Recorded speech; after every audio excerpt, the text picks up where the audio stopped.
Olá, Lancinalda, sou Carlos Alberto Vieira e estou aqui para mais uma coluna de vídeos, dessa vez para comentar a rodada de final de semana do Campeonato Brasileiro e principalmente analisar o Vasco da Gama, o time que está entregando muito mais do que se esperava dele nessa competição.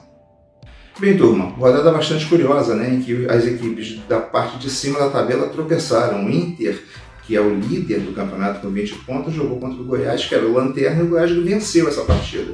O Flamengo também jogou muito mal e acabou sendo derrotado pela equipe do Ceará, e mesmo o Atlético Mineiro, que faz uma ótima campanha, o Atlético Mineiro para vencer o Bragantino, que agora é o lanterna do campeonato, suou sangue, e o gol da vitória aconteceu lá no finalzinho, né, o gol aos 40 do segundo tempo.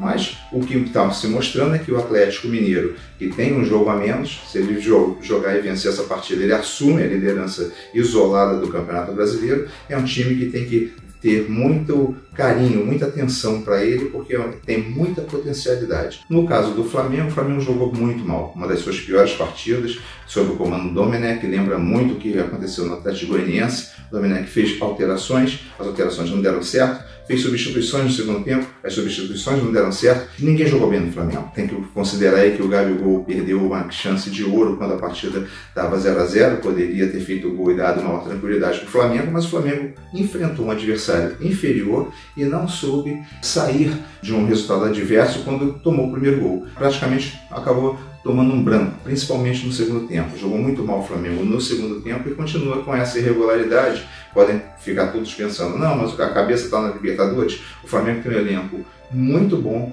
para não fazer boas partidas. O Domenech tem parte, eu imagino que ele já está começando a ganhar a mão do time do Flamengo, mas ele comete muitos erros ainda.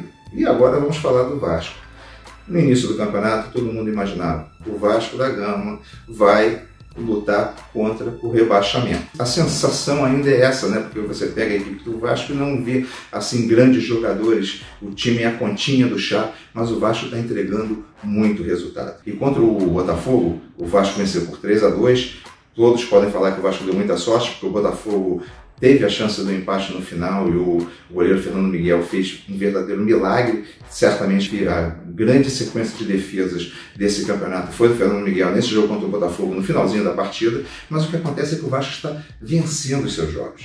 O Vasco vai mostrando uma capacidade forte de superação. O Cano vem jogando muito bem. O Cano é vice-artilheiro atrás do Galhardo. O Cano tem 7 gols atrás do Galhardo, que tem 8, e do lado do Marinho, que tem 7. Nós estamos contando que o Galhardo e o Marinho estão, nesse início de Série A, sendo considerados os melhores jogadores do campeonato. E o Cano, fazendo gol a rodo, já está ali naquele patamar dos caras. Então, o que eu fico imaginando é que o Vasco tem a dependência do Cano? Tem. Mas só que o Vasco tem um equilíbrio e vem fazendo boas partidas. Tem 17 pontos em 9 jogos. Então, quer dizer, se ele vence esse jogo que está em atraso, o jogo é com o Palmeiras, é um jogo complicado.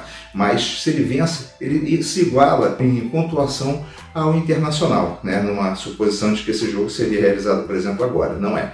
Mas vamos imaginar isso. O Vasco, então, está disputando lá em cima, podendo chegar a 20 pontos em 10 jogos, que é a pontuação do líder. O Ramon está conseguindo colocar o Vasco nos seus eixos com o que ele tem. Ou seja, está fazendo com o limão que ele tem uma belíssima limonada. E muitos podem falar, mas também o Vasco não pegou o Internacional, o Vasco não pegou o Flamengo, o Vasco não pegou o Atlético Mineiro. Tá legal, mas os 3 lanternas lá, o Bragantino, o Curitiba, o Vasco também não pegou não, tá? Então, ou seja, o Vasco está pegando os times que estão bem posicionados e mais ou menos posicionados na tabela. E uma outra coisa, o Vasco perdeu para o Atlético Goianiense no meio da semana pelo Campeonato Brasileiro em São Januário. Imagina se ele tivesse vencido essa partida. Hoje estaria ali disputando a liderança. O Vasco faz uma campanha muito consistente, não acredito que vá para o título, mas está conseguindo nesse início entregar muito mais, fazendo uma gordura excelente. Nós podemos começar a considerar que esse papo aí de rebaixamento para o Vasco é uma situação quase que improvável.